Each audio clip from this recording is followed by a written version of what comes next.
then sell the slogan, One Nigeria. Inside the One Nigeria, a lot of division, both for states, for community, villages, tradition, culture, everything. Divide. Everybody will feel divide within one divide. If he say when he divide them, he go benefit from the division. All right, like now I dey tell you, say for the same states, there is no unity. Like waiting the before Kaduna State Governor's son, when he go tweet, during the time where some people for Twitter, they tweet, they talk. It can't be very, very insultive as a prominent person picking for the country. Then they talk about the killing for Kaduna. Now, so you insult somebody, say it is your stupid mother that is an elephant. And southern Kaduna resident will keep seeing shaggy if they continue to attack indigenous Fulani headsmen. Ulushi. Now, waiting here right. Now, they don't interpret what him be shaggy. They say shaggy na severe suffering, punishment. Automatically, then they allege now say he endorsed waiting they happen. Now he don't come out, can't apologize. But make we assume say na poor man picking write this thing. Say then link him now say he's in support with the Kaputin, where headsmen the Kaput people for Southern Kaduna. Where you think say that poor man picking good day. But for now, till this moment, if you are saying don't tender apology, where people they tell and say make you leave your apology, we don't want. Yes. Nothing, no security agency, nobody don't even call them, question them. You they say, say some animals are more equal than some. Now animal farm we did. True. Today, we go still enter that map. You know, say from the amalgamation, the days of amalgamation, we get Southern Protectorate and Northern Protectorate. Then can't join them together. Because of this same division, then can't come out waiting and they call Middle Belt. Now, North Day, South Day, Middle Belt Day. So how one section can't they collect the whole Middle Belt? Now the question where they ask, where I want make una answer.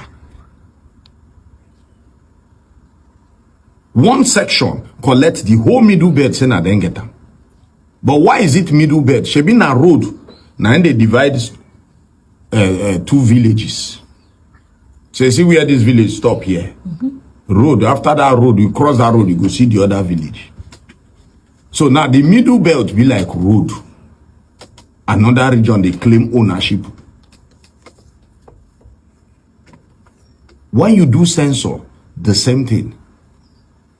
We could spend billions. Then go give us some kind of numbers we will not understand. Today, make we talk about that Middle Belt. Is it correct? Say a section collected the Middle Belt, say na then get them. The Middle Belt they here, left and right. And people they left and right. It can't dey for middle. And they come back after the news. Nigeria is a big lie. A big lie? Yes. I want to substantiate my claim of saying Nigeria is a big lie. Please, listen to Tafawa Balewa, Nigeria's first prime minister. In 1948, I quote him, "Since 1914, the British government has been trying to make Nigeria into one country. But the Nigerian people themselves are historically different in their backgrounds, religious beliefs, and customs, and do not show themselves any signs or willingness to unite. Nigerian unity is only a British invention." Tafawa Balewa, 1948. Yeah. Okay. Now listen to Nnamdi Azikiwe, 1964. "It is better for us and many admirers abroad that we should disintegrate in peace and not in pieces. Should the politicians fail to heed this warning, then I will venture the prediction that the experience of the Democratic Republic of Congo will be a child's play if ever it comes to our turn to play such a tragic role." Nnamdi Azikiwe in 1964, Obafemi Awolowo. Nigeria is not a nation. It is a mere geographical expression. There are no Nigerians in the same context as there are English, Scots, and Welsh. Okay. The Nigerian economy. We must go back to the fundamentals. The Nigerian nation needs to be reinvented. There is no nation. We have a country, but we don't have a nation. We need to create an inclusive philosophical foundation that we can all agree on. That this is what it means to be a Nigerian. This is what we believe in. This is where we're going. And we agreed on who we are in this construct called Nigeria, what our rights are and what our obligations are. That conversation is not happening. Every government in this country avoids the matter of a fundamental constitutional restructuring of Nigeria. And you find that we're operating on a constitution that many people feel left out of. So therefore, this shapes the politics, because the politics is not a politics of a united vision. It's a politics of contending disparate forces, ethnic, religious, and each person that grabs power represents part of the whole, but not the whole. And what then happens is that he or she, he so far, they acquire all the advantages of power, their cronies become rich and get all the appointments. And when their term is over, another people will come and do exactly the same thing. So it's just a nation. He said Nigeria is a nation. I said no, Nigeria is not a nation. It is not even a country. Nigeria is a contraption, whereas Biafra is a nation. And he was wondering, he kept pressing me, how can you say Biafra is a nation? It doesn't exist. And I said to him, Biafra have been existing for over 5,000 years. Biafra existed before Zamfara came. Biafra existed before Bini came. And Bini and Zamfara are the two oldest kingdoms you have in the whole of West Africa. Kanem Bronu came later on. And he was confused, he was perplexed. And I told him that we are educated. We are polished and we are refined. Everything we tell you is the truth. Everything we tell you is the gospel. Nigeria is not a nation. Biafra is a nation. And this evening, very methodically and academically, I will school you through all the steps and all the indices of a nation, that you may know that Nigeria is not a nation and can never be. To prove it once and for all, and to put it to bed tonight, that Biafra is indeed a nation. A nation before Britain. Biafra is older than Greece. Biafra is older than any other nation that I can think of. Perhaps going back to Mesopotamia. Biafra is very, very old, and I want to prove it to you what makes a nation, that those things are lacking in the zoo called Nigeria. I'll prove it to you tonight. We are taking a tour in academia tonight before we get to the janjaweed flooding into our homes in Biafra land and what they're doing to us, and what we must do individually and collectively to ensure that our next generation will inherit the land of Biafra. Now listen very carefully, please. If you don't have your pen and your paper ready with you, then you're missing something. Because I don't want to go or answer this question again. I want to put it to bed tonight. Those who don't know the meaning of a nation, I want to put the entire argument to bed tonight and to demonstrate not only convincingly, but irrefutably, that Biafra is the only nation that you have in the damnable contraption. Now listen to the definition of a nation and why our mothers. I said it live on air many, many years ago, that any day our mothers come out to join what we are doing, that Biafra will come. And I'm glad that they are coming. And do you know one thing is that Biafra is a mother nation. We say motherland, we don't say fatherland. And we say motherland for a reason. Because everything about our culture, the way we are, who we are, is embodied in our women, in our mothers. When we hear about people talking about feminism and to give women more rights and equal power, and I said to them, you have not been to Biafra. That in Biafra land, our women are the people who actually run our day-to-day lives. That is how it's always been. I have not heard of where women are discussing in the village and men will come out to talk. It's not done anywhere, not in Biafra land. That is why Chukwu Okike Abiama used our mothers to give us the boundary of Biafra, all the way from Edo State, all the way from Benue State, right down to the Atlantic Ocean. Anywhere they tie two-piece wrapper, that is the land of Biafra. And I will prove to you why that is the case. You know, some idiots are saying, oh, but you can't hear. Are you telling me it's just wrapper? I said, because you know nothing. Academically, you are nobody. Absolutely nobody. Because if you can see in the spirit, you will be able to appreciate what we are trying to teach you. Now, listen carefully. A nation state is a state in which, listen carefully, in which a great majority, listen, shares the same culture and is conscious of it. They did not say language. They did not say religion. They did not say social habits. They said, you must share the same culture. I repeat, not religion, not language, not social. They said culture. And you must be aware of it. The nation state, listen carefully to, go to Google and Google it. Define a nation. I'm coming. Listen carefully, please. A nation state is an ideal in which cultural boundaries match up with political boundaries. Do you understand it now? A nation is a place where the culture begins and ends. In other words, people that share the same culture, not the same language, not the same religion, but the same culture.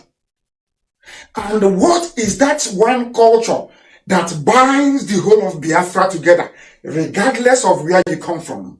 Because as I was doing my research, you know, it seems to me that Ishekiri is in doubt or in dispute.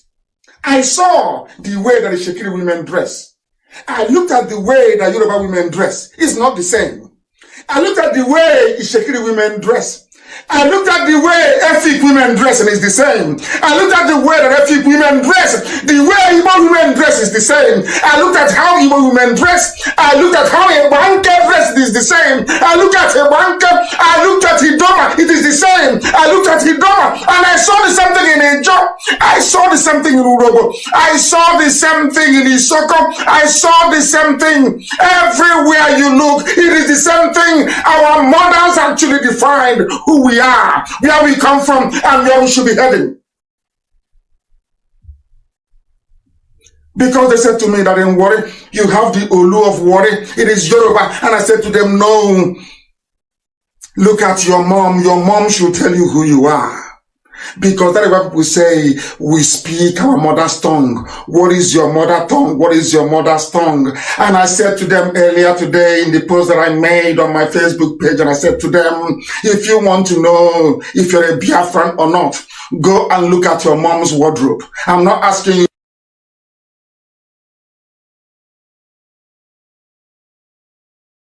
to go and start looking for your mother's underwear. I said, look at your mom's wardrobe. Look at her when she's dressed up to attend women's meeting. Look at your mother.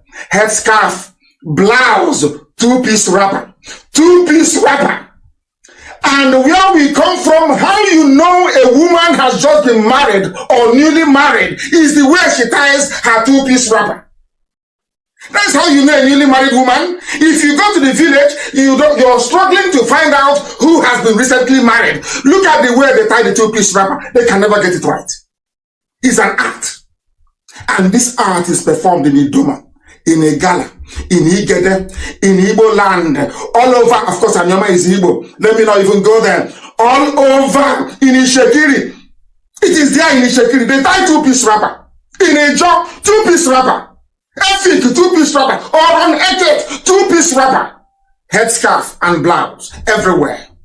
I posted it on my page and I asked people to tell me the difference. Tell me who are they? Said Igbo women. Igbo is every. I said no, it is not. You are looking at your mothers from all over Biafra land. All over Biafra land. And they looked at the picture of a Yoruba woman. They saw the picture of a Fulani woman. Even Fulani do not dress like Hausa women. Hausa doesn't dress like Kanuri women. But we allowed ourselves to be balkanized. We allowed ourselves to be divided. We allowed ourselves to be ground into the dust by a combination of three deadly factors. Three. It was started by Britain. They taught Fulani. Fulani convinced Yoruba. They all ganged up against us. Their aim is to divide, so that when you're coming to Biafra land and you enter inside Benue, they say, oh no, this is not home. But look at your mother and look at the way they dress in Sokoto. Is it the same? The people that they're telling you is more closely related to you. You don't have anything in common. I don't even want to go to the fact that in Idoma land, in 280 years ago in Idoma land, when they came, they killed and they pillaged Idoma land. The Janjaweed came. What is happening now has happened before. It has happened 3 times in our history. They went to Yoruba land and they took Ilorin from them. They came to our land. They never succeeded. They only managed to take some parts of Igala. Only. The northern part of Igala. But the southern part of Igala remained very strong. They couldn't take them to Sokoto. And many men died in that very war. If you're from Anambra State and you have an elderly man tonight in Anambra,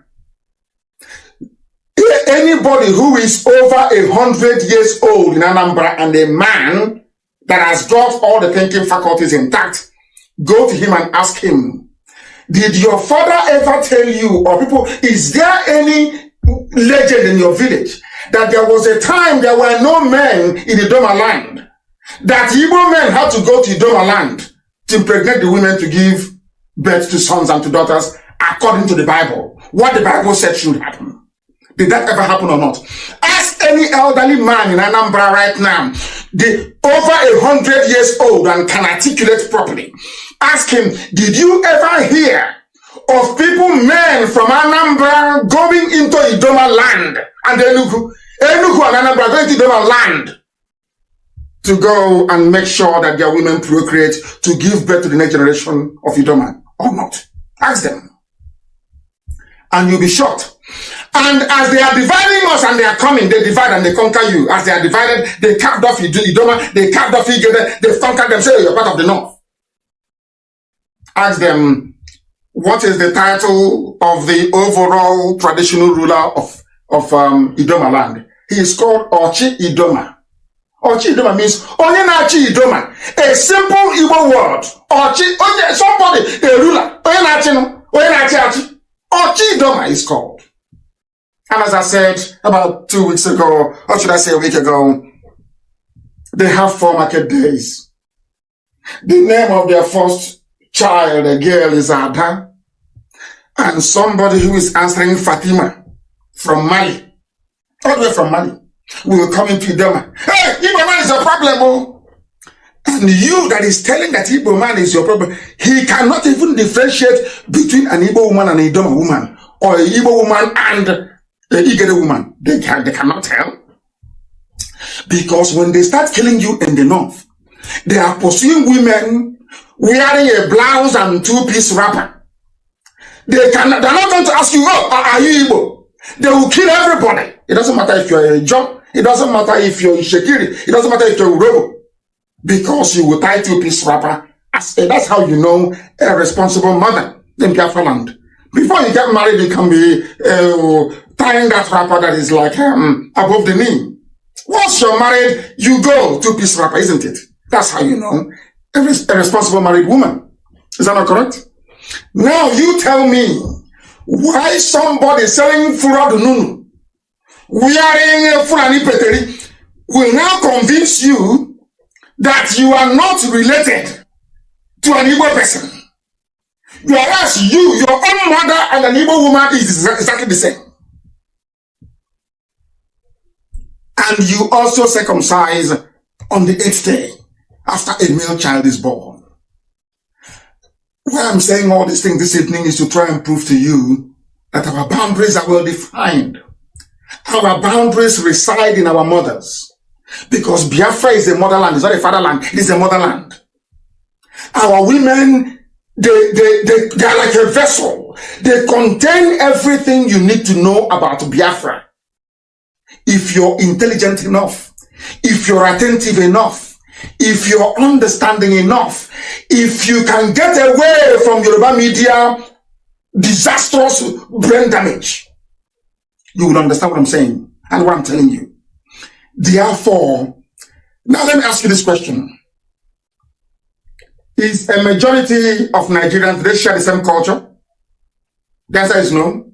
Even Kanuri in the north, the only thing tying Kanuri to Fulani is religion, is Islam. The only thing, two things tying Hausa to Fulani, their women don't even dress the same. The only thing tying Hausa to Fulani is language, Hausa language, and religion. That's all. Do they have anything, any cultural affinity in their side? Is no. The Fulanis, they have MS. You don't have MS in Borno. It was when the Fulanis came that introduced the MS. Before the Fulanis came, they had the shape of Borno, not an MS. Before the Fulanis came, the Hausas had kings, not MS. So even culturally, they have nothing in common. Absolutely nothing in common. But the collective idiocy and stupidity of the native nations within the contraption called Nigeria is what gave Fulani the leeway to be doing what they're doing. And we must all be wiser. That is why they have decimated the Middle Belt. And now they're coming to the east. And as they are coming, you will not hear any Yoruba newspaper write about it or say that what is happening is bad. I have been trying to read an editorial from a Yoruba newspaper condemning what the Janjaweed are doing in their march down south. I have not seen it anywhere. Which goes to show that Yoruba media are working with them to conquer us. And that is why I am angry with them. That is why I vent my frustrations and I tell them. And they say, oh, he hates Yoruba. No, I don't. I hate your media. I hate their lies. And I hate what they're doing. Because one day you will get it. They know if they attack Yoruba land first, that I will give order and command to men. Men will go and fight alongside Yoruba men. But the Fulanis, they know that if they attack the east first, they know Yoruba will not come. They know that very well. Because Yoruba is half Christian and half Muslim. Are you telling me that Muslims are fighting jihad in the east? And the Yoruba Muslim will allow other Yoruba Christians to go and fight in the east? Of course not. Of course not. Now you understand the dilemma the Yoruba nation is in. And I have been able to prove to you tonight that the only thing that binds a nation together is cultural affinity. And they must be conscious of it. It is that consciousness that the white man removed through Willings Commission. It is that consciousness that Fulani removed through waging this war of Cross River State, of River State. And I will come to that later. Have you ever wondered or asked yourself the reason why all our states are named after a river, but not in the north? Do you have any river Sokoto in the north? Any river Katsina in the north? Any river Kanu in the north? Are you telling me they don't have rivers? Do you have any river Medugri or river Prono? Why is it that, have you ever asked yourself that question? Why is it in the south, they always name us after our own river? The rivers that we named, they now give the name back to us. Anambra is a river. Imo is a river. They even named us after a tributary. Delta. They don't have any name in Igbo, they just said rivers. Rivers, just river anywhere. On the other side is Cross River, which is River Cross. Have you asked yourself why? I will tell you tonight. The reason why they name you after river was what the white man told the Fulani to do. Can't you see We came here and we named you Nigeria because it made it easier for us to control you. If I give you a name that has no meaning, if I name you after a river that you actually named, now we are giving you the name, it means you cannot look beyond that river for your history and who you are. I'll give you another example. We are the Israelites over the years. Despite all the persecution, they never abandoned Israel or the word Jew, which means somebody who comes from Judea. Imagine the level of persecution Israelis went through all over the world. Imagine if the world had succeeded in taking away that name from them, Jew. What would have become of them today? That was exactly what the white man did. Now, when the white man was leaving, the British people were very, very clever. Do you know why? They said, for us to continue to control Nigeria the way it is, we need idiots in power. And for us to have idiots in power, we need to subdue the only people that gives problem, the only people that don't like slavery, the Igbo people. Understand this very well. Do you know why? Because all the British colonies in the West Indies, it's always Igbo slaves that rose against their master. All the rebellion. Do you know it was an Igbo man that defeated Napoleon to gain Haiti's independence? So they ganged up and said, no, you see, don't allow them, oh, never, oh, Igbo. Hey, no, don't allow them. Do you see where the hatred is coming from? It's not that they hate us for the sake of it. British told them, if these people are industrious, they are blessed by God. By Igbo, I mean the whole of Biafra. For your information. For your information. If you don't know Urobo is Igbo, go and check your history. Go and check their names. Everything I tell is gospel. Go and check it now. The same way they're telling us that Asaba is that Anyama is not Igbo. Idiots. And they're in the minority. The thing is that they have the backing of Yoruba media and the finance from the Fulani. Go and destroy yourselves. Go back to your villages and destroy you. And that's what they're doing. With with one idiot running around America, flaying me with an expired constitution. I want you to understand their game before I tell you why they're coming into our land to kill us. Now you're following me, aren't you? Now you understand their game, don't you? Now you see where they're going. Now you're following, isn't it? Now, because Biafra is the only nation you have, because Biafran people are industrious, we are geniuses. Mechanics are born from the stomach. Scientists are born. Our mothers give birth to us, and we are doctors. We don't have to go to school. Nobody can take it from us. That's how Elohim made us. Chukwokika created a Biafran woman to give birth to scientists, to give birth to rebels, those who will say no to injustice. That's how we are. And to break that, the white man brought the Willings Commission. Overnight they said, oh, there are minorities in the East, oh, let's break them. But there are no minorities in the West. People forgot that if not for the conquest, war of conquest, from Oyo Empire, the Elijahs and the Jebus will not be Yoruba today. It was conquest, war. They're not the same people. They are not. They are not the same people.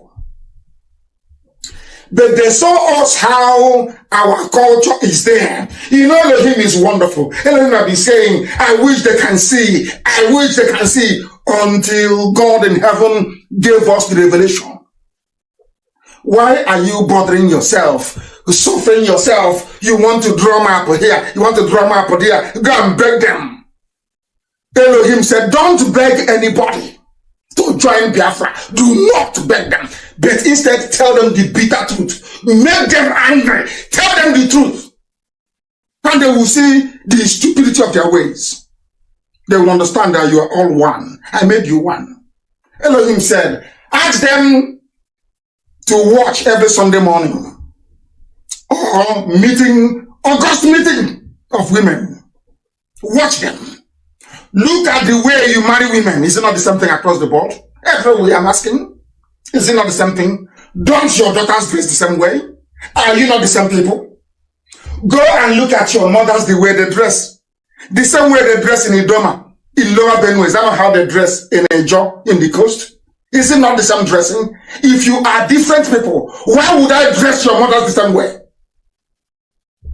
And I knelt down and I said to Elohim, I bless your holy name. He said, what map are you looking for? Keep traveling. Keep traveling, he said. Momentum, keep traveling. Anywhere they stop tying two-piece wrapper, that is my boundary. That is the land I gave to your ancestors to inhabit. And you're a nation because you share a cultural affinity and you are conscious of it.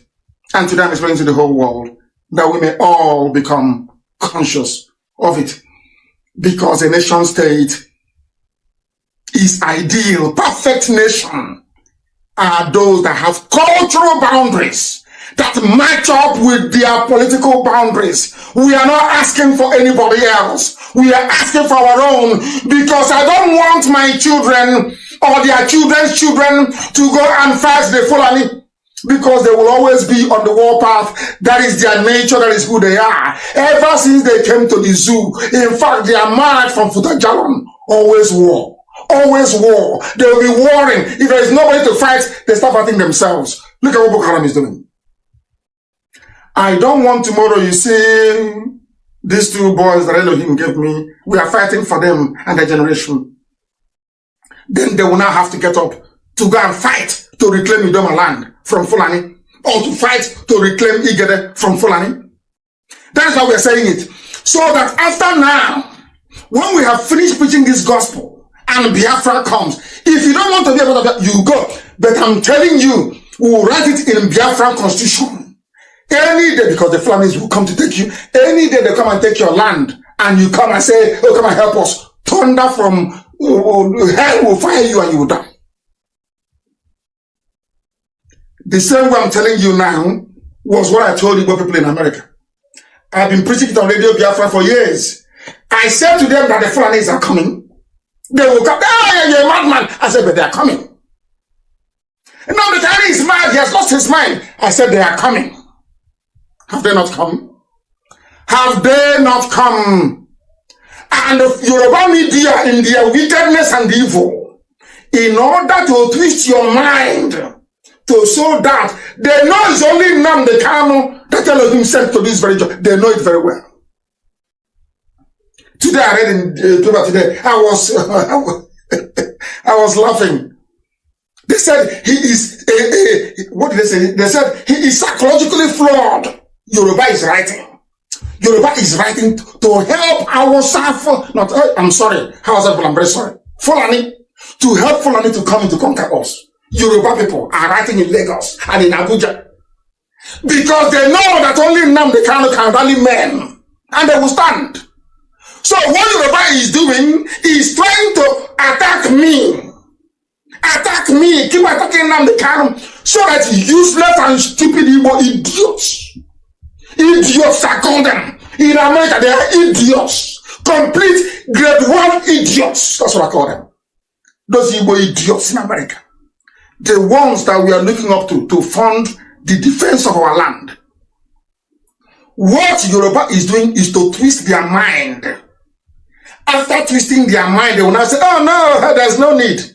And then they're screaming in. And you ask yourself, Yoruba, if as you're writing against Nnamdi Kanu, you're also complaining that what the Fulanis are doing by bringing their army to Biafra is not good, I can understand.